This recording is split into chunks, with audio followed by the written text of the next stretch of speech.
Toastmasters Club, and I'm also a graduate of Leadership Morgan Hill, class of 2007. Who here went to the Leadership Morgan Hill program? I see some people.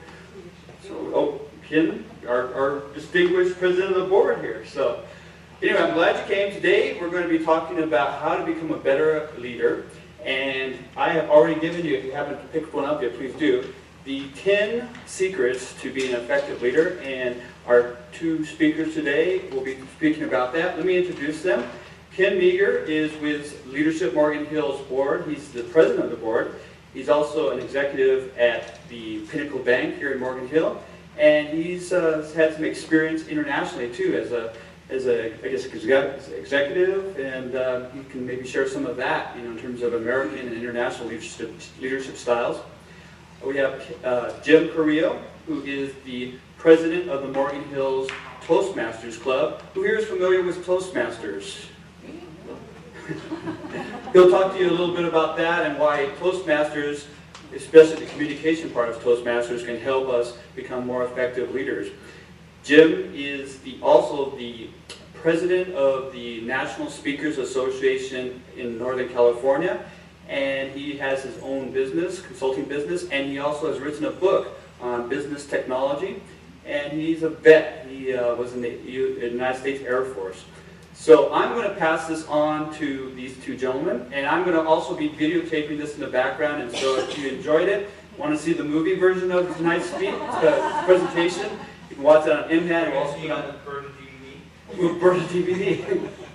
But I'm going to give this over to Ken and Jim, and I'm going to let them start, and we're going to have a half-hour conversation between the two gentlemen here, and then we're going to open it up to all you folks. And if you have questions or discussions, please feel free to be involved in this workshop. It's going to be a lot of fun, and I think we're going to enjoy a lot of the leadership skills we're going to learn about tonight. So let's give a warm welcome to Ken and Jim.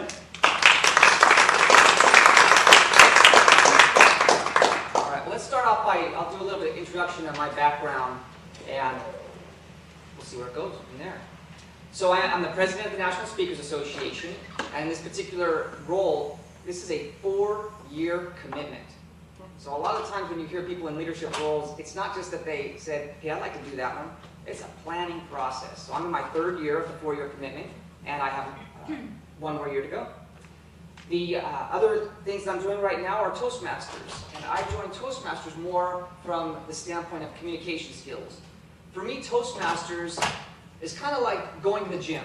It's like a bodybuilder that goes to the gym. I speak professionally, just like a bodybuilder is professionally lifting weights and competing. But you have to go to the gym to keep in shape, and I go to Toastmasters to kind of keep that skill in shape. So Toastmasters gives me that opportunity. Now, Toastmasters is also an organization for leadership because they provide a lot of different opportunities to demonstrate leadership skills and learn new things.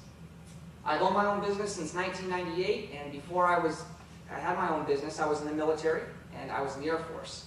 I started off as a 2nd lieutenant and went through the rank of captain and decided that after 6 years, it was time to be on my own. I have a degree in aerospace engineering and a master's in business administration, and I was the class clown in high school. Kim, let's see what you got. Thanks, Jim. All right, a little bit about my background. I'm in banking. I've been in banking for almost 15 years. I'm currently president of Leadership Morgan Hill here in Morgan Hill. I went through the class of 2008. Been on the board for 2 years now of Leadership Morgan Hill. I grew up in California, in the Bay Area, but my heart went international. In college, I went to a small school in Spokane, Washington, Whitworth College, but I got bit by the international bug. There I went to Central America, Germany, in different study tour programs. I went on to do a master's degree at Monterey Institute of International Studies, and is actually an MBA in business. And then I got a Fulbright scholarship, took me to Mexico. That was my dream. I wanted to work and live in Latin America, beef up on my Spanish, and that's kind of how I got into banking. Very oddly, no one ever sets out to be a banker. Do you know anyone that went to school saying, I want to be a banker? I don't think I know anyone. Anyway, Michael Keaton. Okay, Michael Keaton, yeah. Okay, good. Fictional character. But, okay, but anyway, I got myself into banking in Mexico. And even before that, I had opportunities to live and work in other countries in between my bachelor's and master's degree program. For me, leadership, it's one of those questions, do I think of myself as a leader? Absolutely. Did I think of myself as a leader when I was 10? Maybe. When I was 15? Sort of. When I was 18? I think maybe, but maybe kind of scared of what does that really mean. So for me, it's a process. And I think now as Leadership Morgan Hill president of the board for this 1 year, it's a 1 year commitment, not a 4-year commitment. That's pretty impressive, Jim. It gave me an opportunity to really be in that formal, recognizable leadership role. So for me, leadership is a process, and we are all leaders. It's something that when you recognize you're a leader, for me, it kind of took a few years to really recognize that in myself. All right. So he says that's pretty impressive, the 4 years, and that's because I presented as impressive. But one thing that you'll recognize with leaders, that they're also suckers. And then they get sucked into a lot of different things and volunteering for just everything you can imagine. So Kim, one of the things that we were looking on the list is that there are opportunities for leadership in many different areas of your life. Going back to your childhood, when did you first exhibit or experience some leadership qualities? Right, Jim, I was always a good student, and for better or for worse, I took grades seriously. Sometimes I think I wish I didn't take that so seriously. So I think I thought of myself as a leader in my academic setting, but I never really wanted to be in that formal role. So I think it was a process. I did sports. I actually went on to sports in college. I think I think my peers saw myself a little bit as a leader there. But I don't think it was really until I did my Fulbright scholarship in Mexico, so then I was probably 25, 26 years old, and then I was in a formal career type setting, and I had a manager that really believed in me. And in this setting, I was with a Canadian bank in Mexico, and we had challenges. How do you come up with a good idea to roll it out? How do you integrate a Canadian banking culture into a Mexican banking environment? And that's where it's kind of trial by error, trial by fire. Fell a few times, but also had a few successes. I like that concept about the trial by error and trial by fire. And I think that right there is where true leadership is learned. I think of leadership kind of like riding a bike. Some people get books on leadership and they want to read all they can and figure out, okay, what are the traits of a leader? How do I be a leader? And can you imagine trying to learn how to ride a bike by reading a book? And then one day getting on a bike and falling flat on your face. It just wouldn't work, right? You need that dad or that mom running behind you, kind of holding you up, and so when you wobble around, they pick you back up. And for me, that was the military. I was put in that leadership role in the military, but I had senior officers that were standing behind me, smacking me in the head when I fell down and made sure I got back up. But if you don't put yourself in those roles, or if you don't get on that bike and start pedaling, it's not going to happen. Right, so Jim, when do you recognize you might need training in leadership skills or beefing up or honing that skill? I mean, you mentioned Toastmasters as a place, like a bodybuilder or even a golfer that always needs a coach, or a bodybuilder that always needs to improve their physique, their ability, and so forth. How have you gone about that, and what kind of skills have you focused on for yourself? So the first part of the question was, how do you know that you need training or whatever that might be? And I use failure as a way of defining when I need training. About 2 years ago, I thought, wouldn't it be great if Morgan Hill had a Miss Mushroom contest? The little girl that kind of sits in the car and waves at the 4th of July, and they go on the parade. And for years, I've been saying that to my wife, my kids, all people around town. And you know how effective I was as a leader? We don't have a Miss Mushroom still today. But I'll tell you what, as of Saturday, not only will we have a Miss Mushroom, we will have a Mr. Fungi. Because I decided this last February that I would take the lead and create the 2011 Morgan Hill Miss Mushroom, Mr. Fungi hometown pageant. So the answer to the question is I think of things, I put ideas out there, and when those ideas don't stick, that tells me something. It tells me that I'm not being effective. and I need to take a step further and either get training, find out why that's not happening, or take action. How about yourself? What have you seen in your job that maybe others might have took the step back and said, well, I'm just going to do the 9 to 5, where maybe you said, it's got to be something different? Right, no, that's a good one. I've worked in a few different financial institutions now, a Canadian one and a California mid-sized bank, now a small local bank. What's great about working for Pinnacle right now is that I get to wear many hats. As a small company, we're a small business, 33 employees. You're not a specialist. You might need specialist skills, but you get to do many things, and I'm getting that opportunity. So where I'm going with this, there are many skills I'm having to see myself develop in that role, but hopefully some of that will be in leadership. And one of the things my boss has done is he's given me a regular meeting with staff that I get to lead. So that's really exciting. So he recognized, okay, why don't you take this space, this is going to be a monthly meeting for certain key staff members in our team, and then you get to control the agenda, you lead it, you facilitate it. So that's been really wonderful.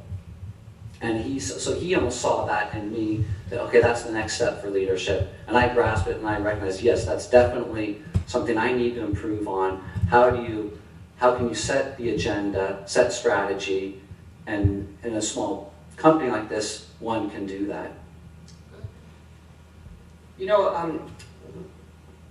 You're a sports-minded person, right? If I'm not mistaken, back in the cross-country and all that stuff.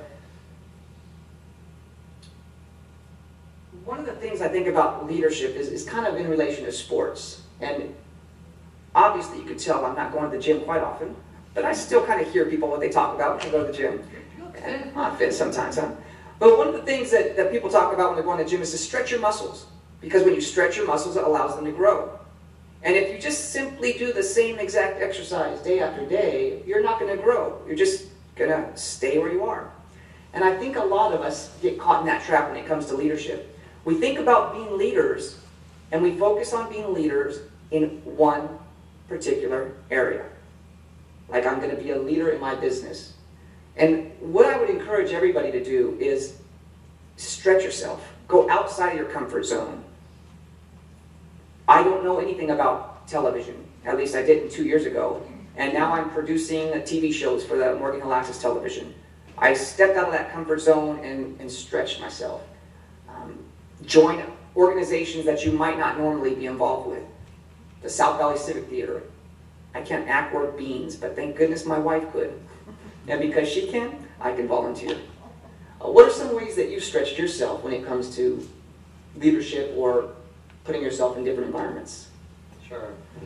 Well, when I was asked to be president of Leadership Morgan Hill for this year, that kind of came as a surprise to me. I didn't aspire to that, and I don't know if there was maybe just no one else wanted to do it, so I said, sure, I'll do it. But anyway, no, but I'd like to think I was specifically asked for it. At least that helps my ego.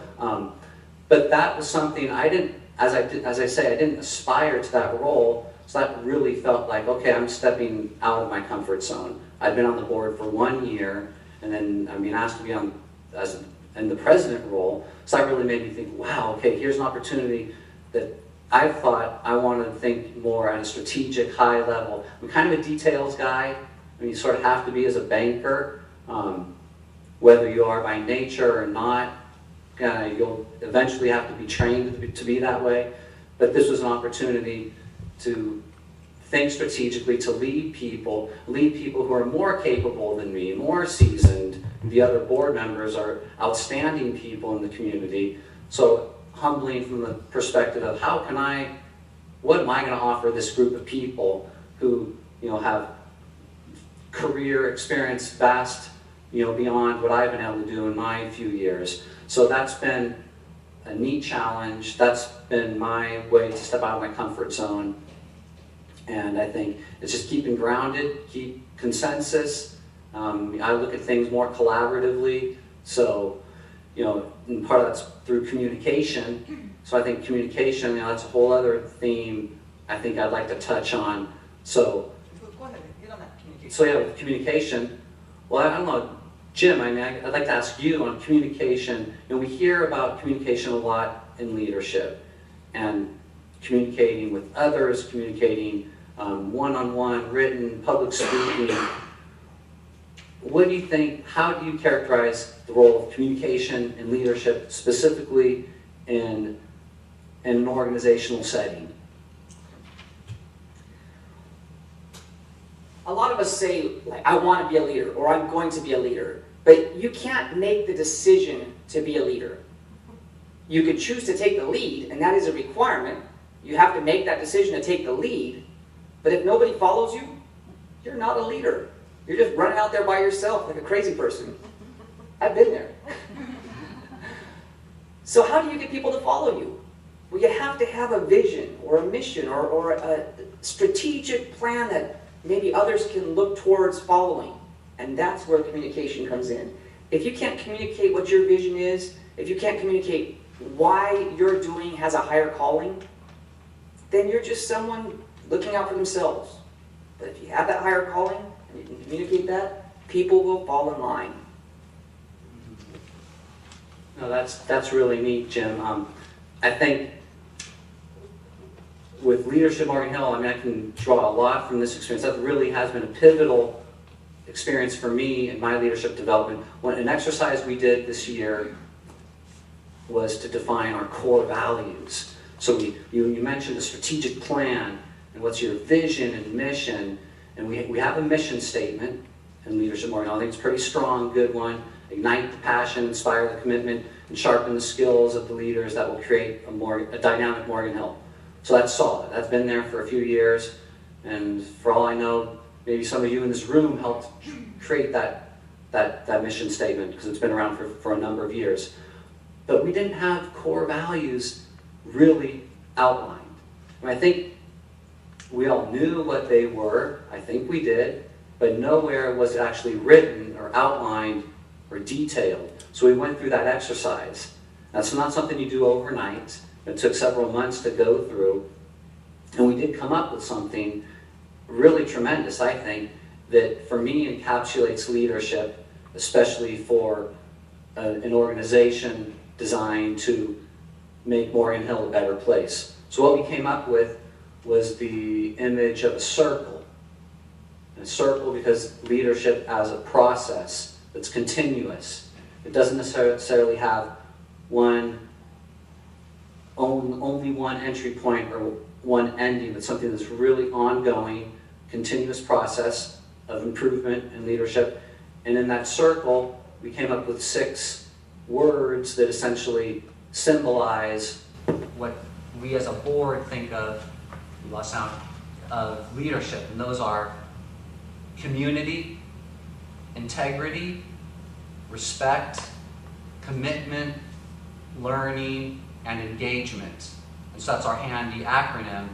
And then that allows us to remember what those values are. And it gives us an image. Because we can go through an exercise and have something really nice, but if you can't articulate it or remember it, and then keep you on track, like you say, Jim, what's your vision, what's your mission, what are your core values, then it becomes easier to lead once you have that defined or agreed upon. Then it's easy to stay on track and think, okay, what is it we're doing? Is what we are doing in line with the vision, mission, core values? Yeah. You know, we'll that, yeah, it looks like that's not going to work too much. Communication, a lot of people ask you, why do you do Toastmasters? I think I've been doing Toastmasters since 2002. Isn't 11 years or 9 years enough? Haven't I learned how to communicate yet?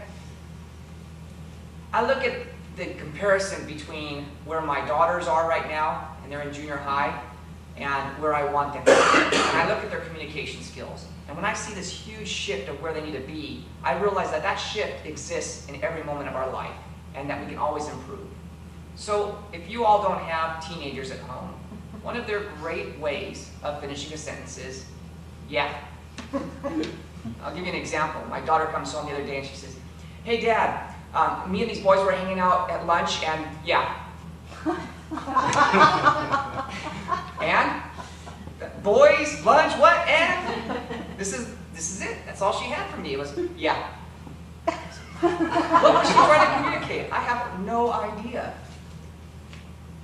When I go to Toastmasters, some of the things that we learn is we're always trying to summarize our thoughts, being able to fit them concisely into a short time frame, but yet have that beginning, middle, and conclusion for everything that we have to say. So communication and being able to get your message across, whether it's being eloquent and giving a speech or just talking to your dad and telling him about how you may have met a new boy that may turn out to be a son-in-law one of these days. I don't know. I mean, we don't really know where it went, but I do believe communication is extremely important. All right. How about in maybe the flip side of communication, we hear about being a listener. I mean, that's kind of the, we call it not the inverse of communication, but it's definitely part of communication, is listening. So we respond and connect and click. You know, the concept of public speaking, and I do a lot of public speaking in my career, you think that's a skill that allows you to speak to audiences and give a presentation or do whatever it might be, but listening is a primary role in that one. Because what I'm doing right now as I'm talking to you is I'm listening when you laugh. Because if you laugh, that means I want to focus my attention on that area. Y'all are engaged in this particular area. If I see someone look away, another form of listening, but I'm using visual communication, I'm thinking, okay, maybe that one turns somebody off.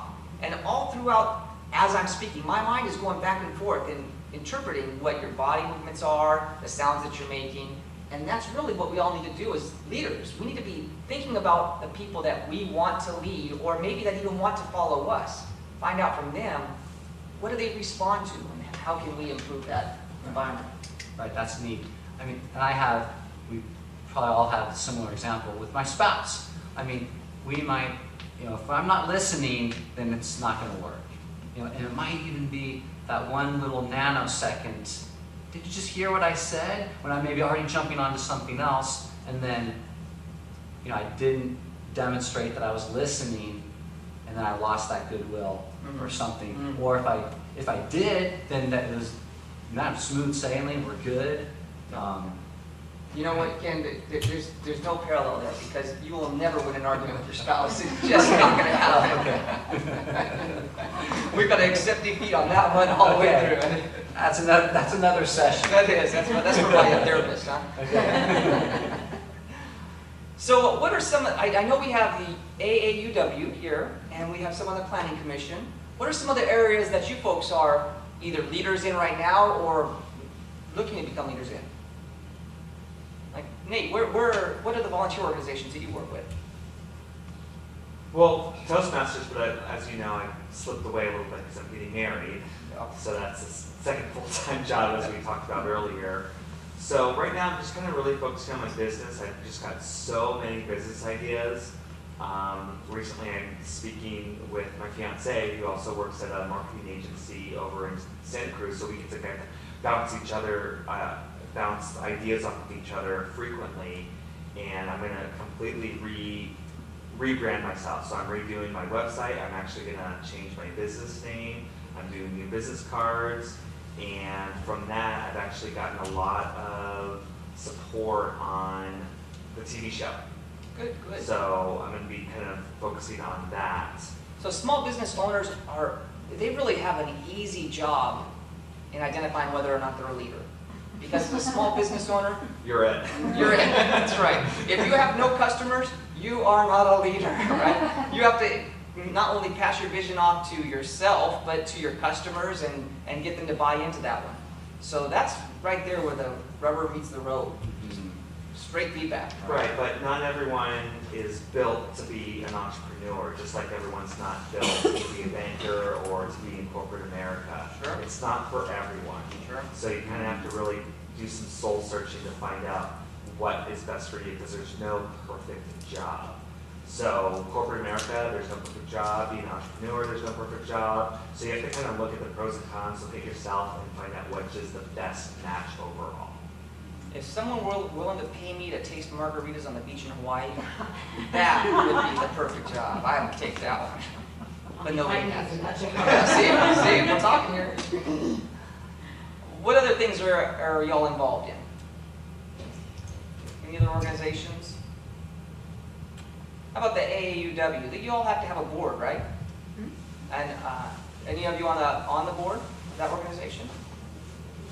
You're the president?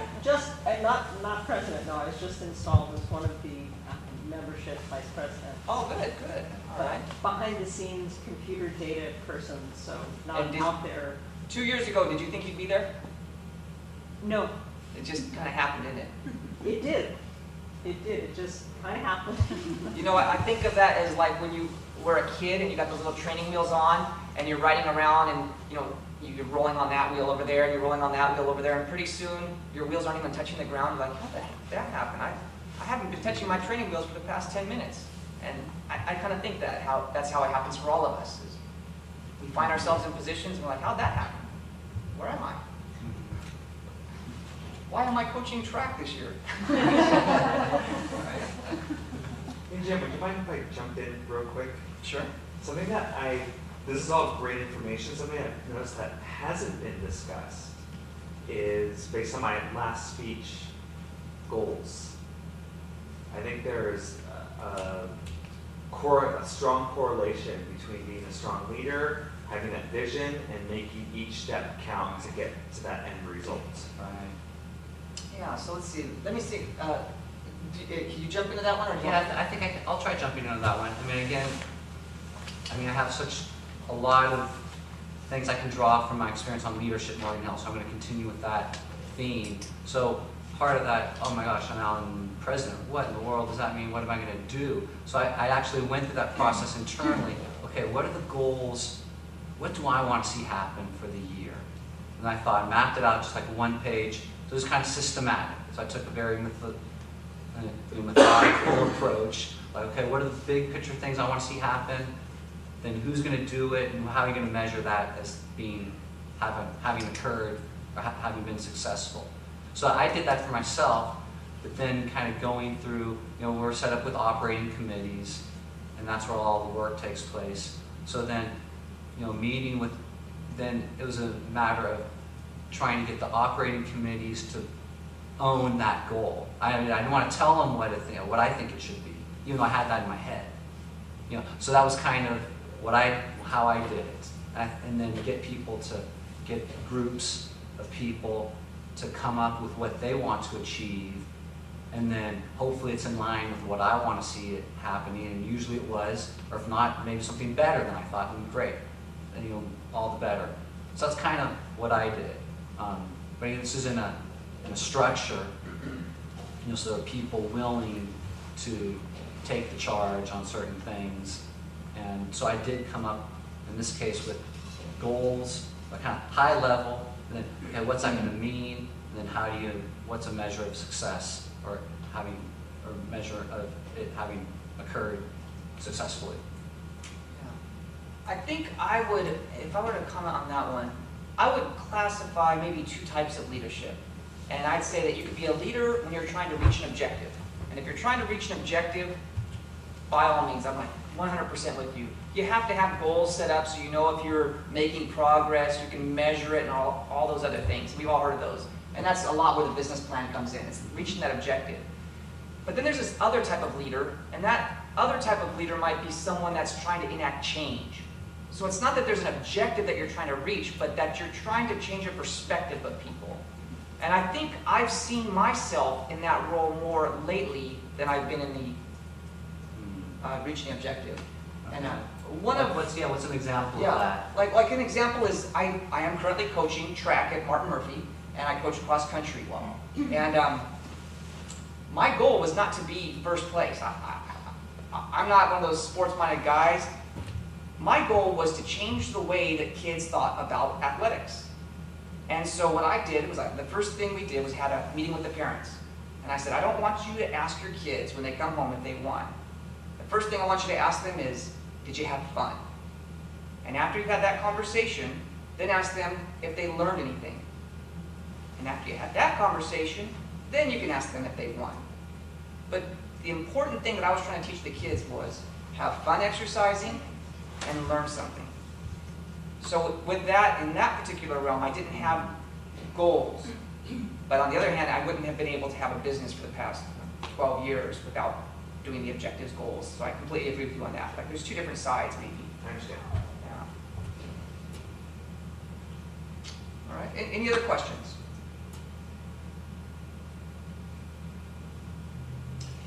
How about, I have a question, how about women and leadership? We live in a society where sometimes women don't have the opportunities, you know, basically gender-based social conditions. What suggestions do you have about particularly specialized women's issues in terms of leadership? Or do women have strengths that they bring to leadership which men may not have? That's a good question. I have two girls. My daughters are 14 and 15 years old. And I don't think that they will be inhibited by anything. I don't plan on them being inhibited, and I ask them not to plan on being inhibited.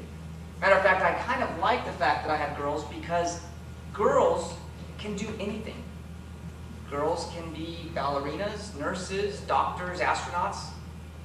And it's the men that fight their own stigma. Well, if I'm a man, I can't go to a musical. What are people going to say about me? I'm not macho, or I can't be that ballerina, or I can't dance, or I can't sing. Men put their own stigmas on them. Women have fortunately come out of that. They don't put their own barriers on themselves. So I'm very happy that I have two girls. I'm looking forward to them being whatever they like to be in life. And I think the ignorance of men that try to impose any pressure on women comes out much faster than their ability to hold women back. That's my thoughts. No, that's pretty good. I have a daughter and a son. The daughter's the eldest, so she's already exhibiting all this leadership as the older of two. And yeah, it's great to see. And my wife is very interested in leadership. So, you know, she's interested in youth development. So, and that's irrespective of gender. So, I mean, are we seeing more of this happening right now in front of our eyes? I'd like to think that it's not so much, and it's not only Boy Scouts and Girl Scouts, but there are programs that allow for both, or for irrespective of gender. Yeah, I don't see any limitations or advantages that women have over men, and I think it's open game for all of us. Yes. I'd like to expand on this conversation. My name is Mindy Zen, and I'm with the Morgan Hill Police Department. I've been there 14 years, and I'm a corporal. I've been a corporal for about 6 years now. So being a corporal, I have supervisory responsibilities, and I work predominantly with males, not only within my police department, but within the law enforcement culture. There's only 2 females in our department, and right now I'm the longest standing one. The way I handle my responsibilities within the police department and within my role as a supervisor is I first acknowledge that I am a woman. I am not a man. And I care about my job and I take pride in my work. So I always try to do the best job that I can no matter what. Because of that, I have earned respect within the police department. Although I appreciate that, I never sought to seek respect of people. I always sought to do a good job, but it just kind of came with my performance. And as a supervisor, I have a different leadership and style when I deal with the men that I supervise and my peers and my sergeants. I have a softer approach. I'm not in your face, not pointing fingers, but I also don't shy away from having to sit down with my male counterparts and talk about discipline or talk about an area of weakness or how to improve. And also as a member of the police department, I ask for the same feedback, because I think it's important to constantly learn and grow and know where you are within your organization. So I think number one is being comfortable within your own skin being comfortable in your environment, knowing what your responsibilities are, and then you shouldn't have to feel like you may falter, but you should always strive to be better and to achieve, and that's what Yeah, I'm not gonna deny that women have had a raw deal. And I think through organizations like the AAUW that constantly tell my daughters that they are going to college, like Sandra Roman, if you all know, there's just no question in her daughter's minds and in my daughter's minds too. You're going to college. It's just the way it is. It's that change that's happened. Maybe 40 years ago, that wasn't the way it was. It wasn't expected that women went to college. Maybe it was expected they get married. I don't know. And so I think it's getting better. I think, at least in my family.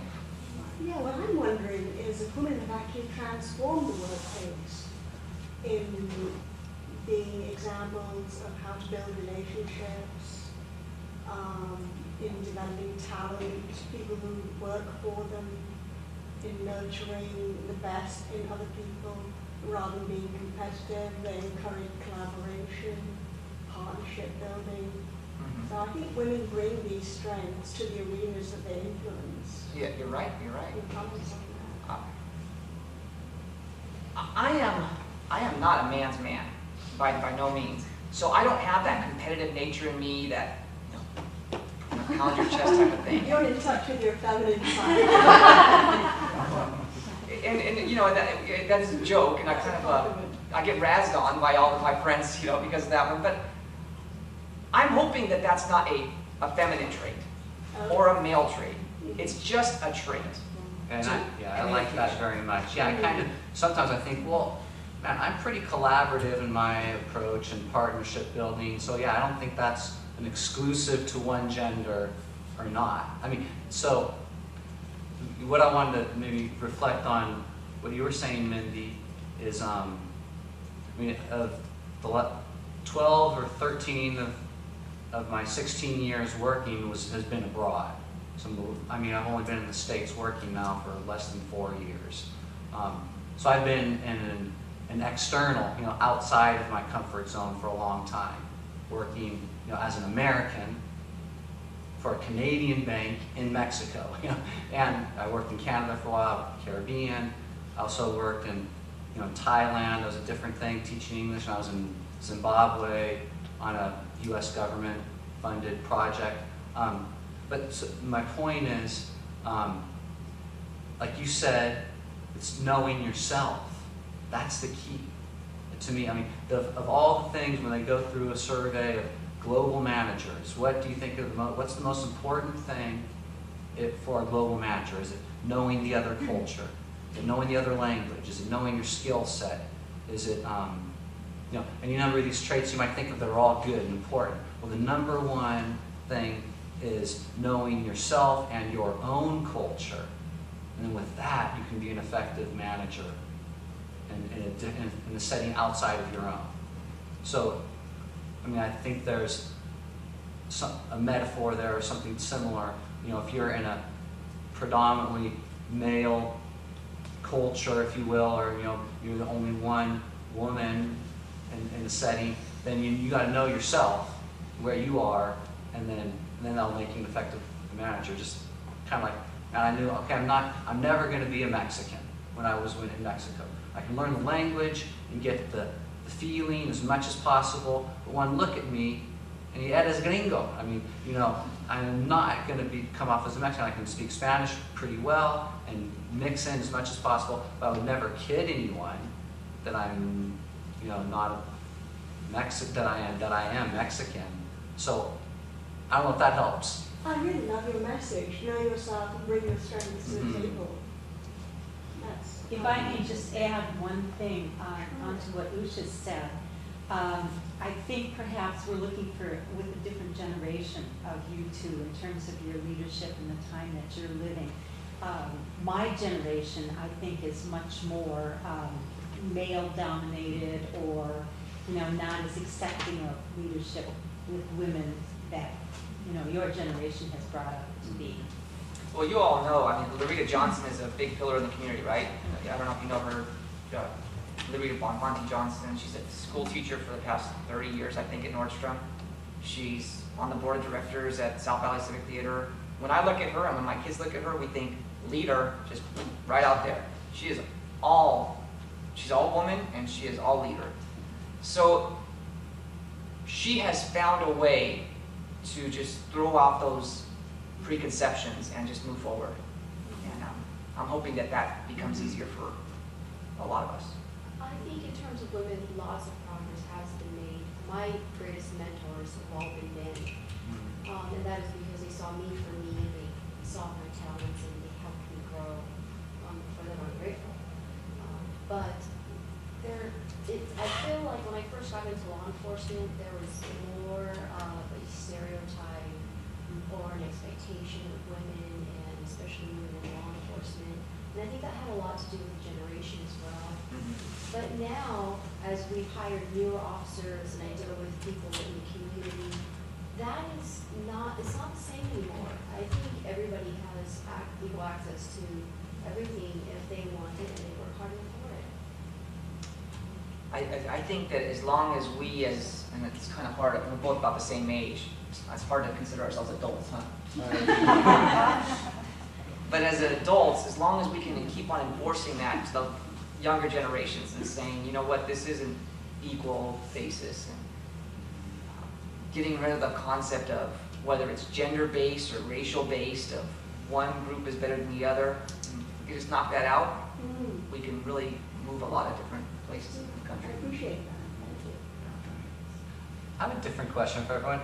When did, and anyone can answer this, when did you start actually getting leadership training? Or who here has, maybe let me start off differently.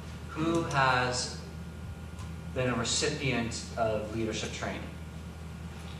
Well, for me, I think my first kind of official was in college. Okay. Being on the student body and being on I think it was the financial review board, and allocated funds to different categories for the budget. And I went to emerging leaders at San Diego and was involved with that for 4 of my 5 years. So I think that's where it really started to really hit home for me. So, I just grew up. Yeah. So if you in college, in university.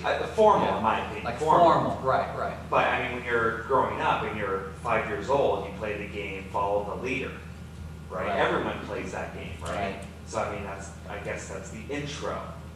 Right. Yeah. If there was a trait that I would say you should look for in kids or the youth, influencer would be the trait. Now, unfortunately for me, my influence was a bad influence, but I still had influence.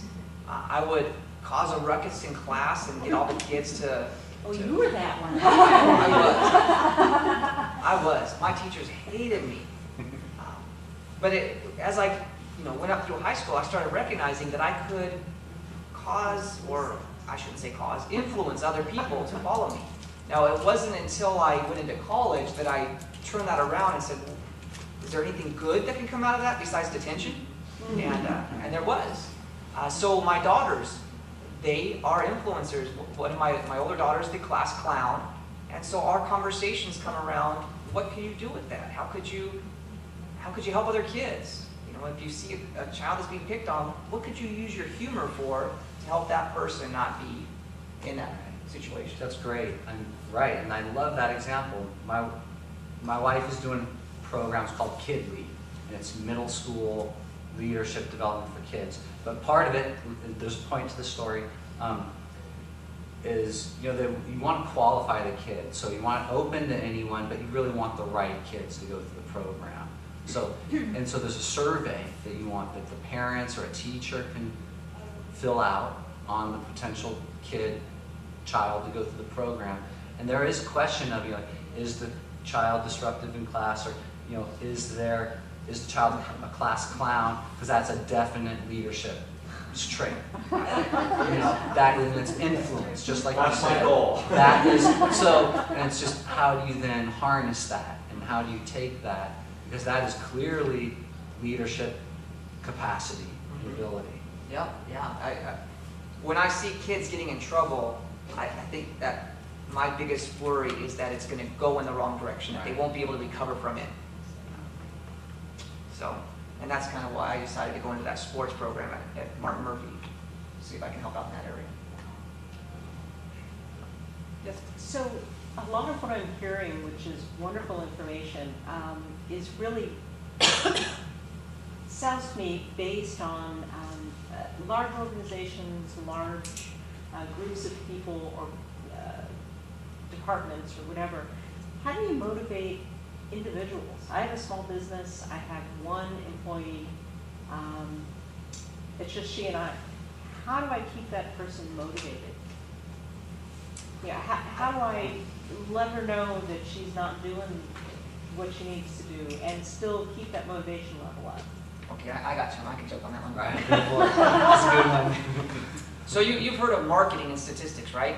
Uh-huh. And the sampling errors and all that stuff, right? And the bigger the population, the better the results are. That's what I think leadership is. Leadership is with groups. You can't take a marketing sample of one person and make a decision off of that. Okay. That's management. Right. And with management, Okay, good point. you might have the wrong employee, you might have the right employee, you might have to set goals, as Nate had suggested, and measure those goals, but that's management. I think leadership, you can't hope to be a leader of a single person. That's what went off. There might be a personality conflict. So if you're looking for the leadership concept, go beyond the individual and look to make a difference at a higher level. But in your case, I'd say, go grab a management book and get some thumb screws. That's well, it's interesting because I find myself in leadership positions where there are more people, and it seems to work very well and flow and all of those things. But thank you for defining that, because it's a difference between leadership and management. Well, I've gotten sucked into that one too, where let's say there's a group of 100 people, and maybe you're in the leadership role at those 100 people, and one person has just got something against you, and you base your entire success on that one person, and it just takes you down. So that is a challenge that I guess we all experience. I do think there are some things in common though. You could be like the influencer, for example, on that one employee. You can. Yes. There's definitely like a circle of influence for you. Yes. Yeah. So And as a matter of fact, it is quite possible that you may lead a single person. Yeah.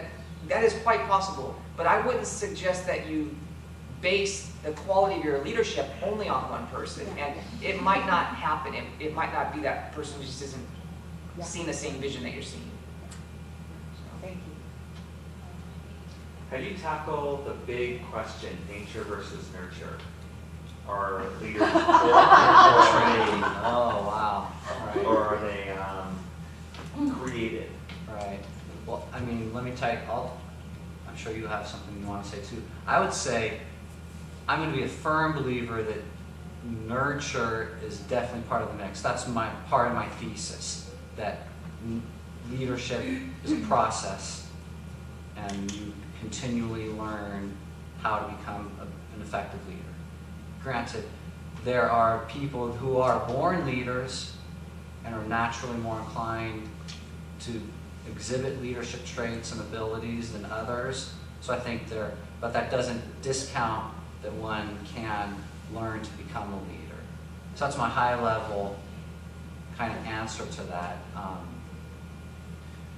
I would say there probably are some people who might not ever want to be a leader, aren't a leader, and that's fine. That's probably, and it's not going to change.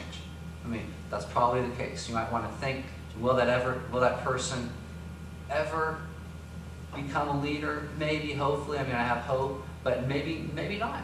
I mean, but are there people that might not really think of themselves as leaders, but then they can rise to the occasion and they can get some training? Yeah, I think that's probably the majority of people.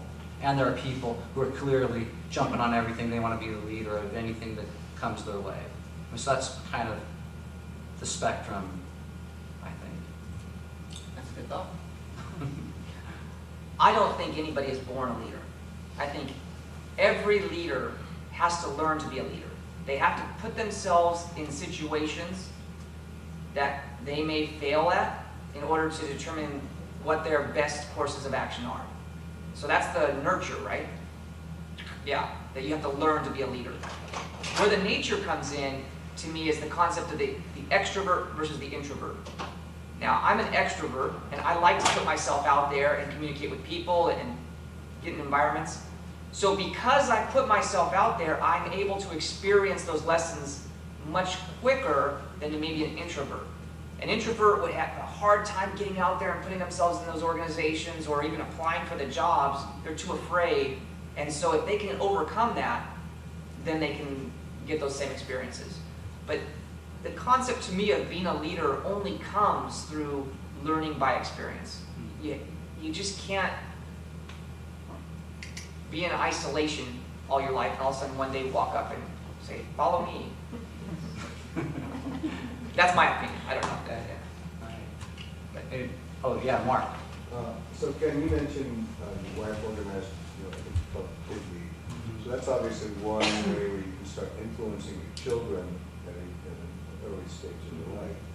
What are some of the other techniques other than that? Are there like any books or things like that that can help you not only what to do, but what not to do? Right. Well, I think we, as parents, those of us who are parents, we model ways to be leaders and ways probably not to be leaders all the time. So that's one, just starting at the micro level. So that's just more of a mundane, everyday thing that we do as parents, I think is one place where it starts. In terms of other venues or tools out there, I mean, I did go through Boy Scouts, and that was a good experience for me. I did grow up in the church, and that was a good experience for me. My dad was a pastor, so I mean, it was kind of, for him, he was, the kind of leadership he had was preparedness to always crank out a great sermon every week that was engaged. I don't know how he did that, that's something, so that's back to the modeling thing. There's all kind.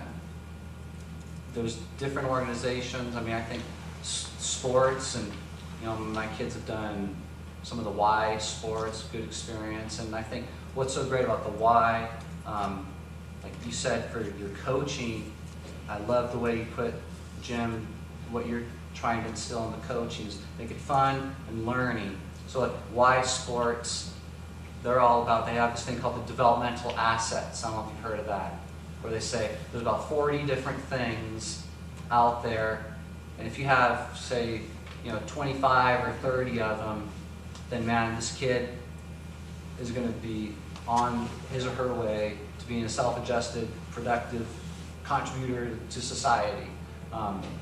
So I don't know, those are just some examples. So if you've ever seen these developmental assets, it's a really neat thing that I think just speaks volumes in terms of if they're getting those things, then that's at least okay, they're on their way. They're getting the building blocks of, and maybe that's even more basic. It's not really a leadership thing. That's just being a person that's going to stay away from risky behavior, if you will.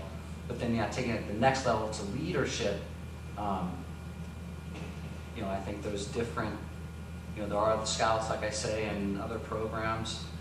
Jim, you want to add anything? Yeah, the lesson that I give my kids, and whether they're my daughters or the students that I coach at school, is you need to get yourself out there. You need to put yourself in situations where you're in front of people. With the coaching, every day I pick 2 new kids. They're the ones that stand in the center, and they're the ones that lead the stretching. If they're not leading as strong, we say, okay, stop, start again. Let's talk about why it wasn't a strong stretch and why, where you can take this a little bit better. With my daughters, my daughters are introverts. They're not like me.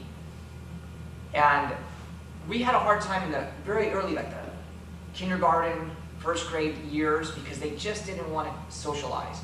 So we started doing something called Toastmastering. Now, they don't know what Toastmasters is. They think that's my job, that I get actually paid for this one. But Toastmastering for us is, when you go to Costco and you can get free food? Those little, my daughters would have to engage in conversation before they got anything for free.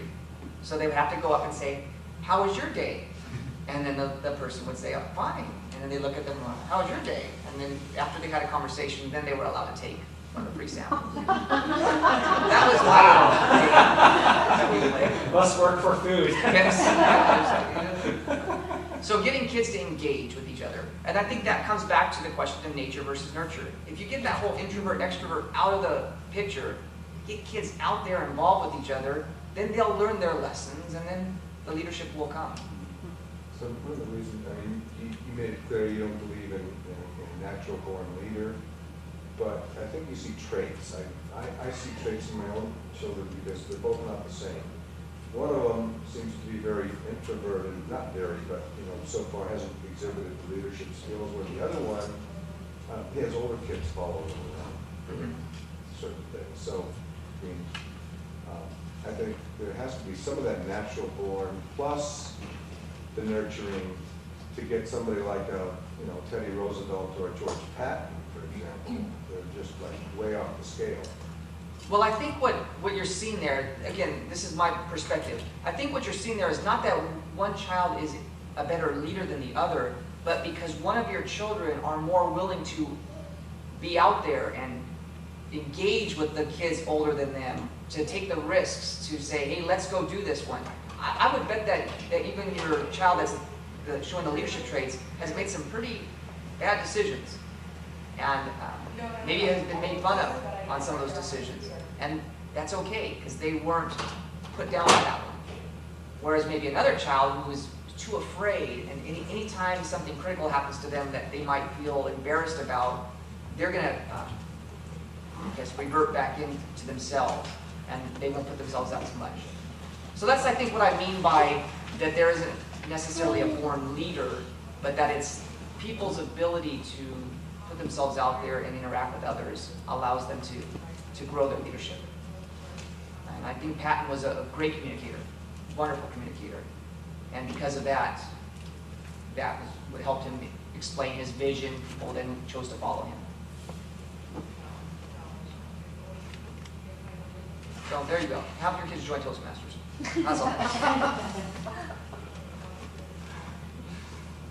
I have a comment about leadership. I see it as kind of a square with 4 squares inside. There's ego-driven leadership, there's results-driven leadership, and then on the other side, there's ego-driven followers and results-driven followers. And it's sort of, you have to get the right balance to have that magic moment where the vision is made possible. And I think if you can get as close to results-driven leadership with results-driven followers, then everything can kind of come in harmony. Egos tend to be, people with egos, and I definitely am one of them, they want to be right and they want to look good. Yeah. And that sometimes interferes with getting to the goal, getting the vision done and accomplished.